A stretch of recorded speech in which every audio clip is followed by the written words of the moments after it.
ધાનેરામાં આવેલી મધુસૂદન રેસિડેન્સી સોસાયટીમાં શરૂઆતથી જ ગટર લાઇનના ધાંધિયા યથાવત જોવા મળી રહ્યા છે।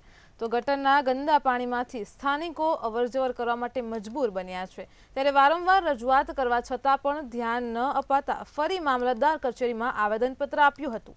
ત્યારબાદ પણ 3 વર્ષની રજૂઆત પછી પણ કોઈ ઉકેલ ન મળતા સ્થાનિકો રોષે ભરાયા હતા। જો આ બાબતે ધ્યાન આપવામાં નહીં આવે તો સ્થાનિકો દ્વારા તંત્રને ગટરના પાણીનું ટેન્કર પાલિકા સામે ખાલી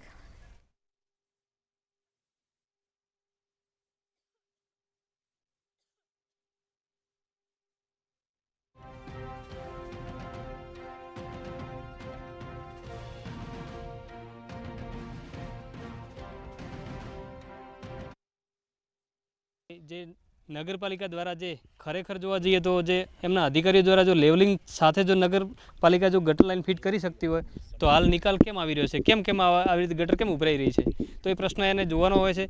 પણ એટલું ફાઇનલ છે સાહેબ કે જો 2 દિવસ સુધી કંઈ નિકાલ નહીં આવે તો અમે અમારા રીતે જે અગાઉ પણ મેસેજ પ્લસ નવી અરજીઓ પણ કરી છે। છેલ્લા આજ દિવસ સુધી હું આ સોસાયટીમાં જ્યારથી રહેવા આવ્યો ત્યારે મારે સેમ પ્રોબ્લેમ છે।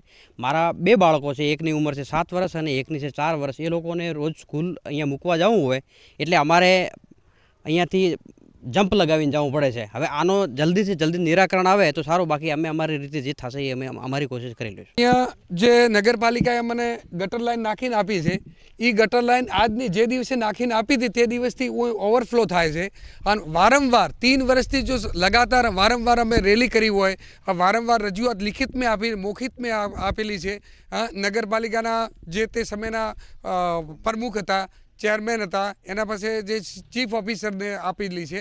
વારંવાર રજૂઆત છતાં પણ પત્રકારમાં પેપર મેં પણ આપેલું છે, અમે આંદોલન પણ કર્યું છે।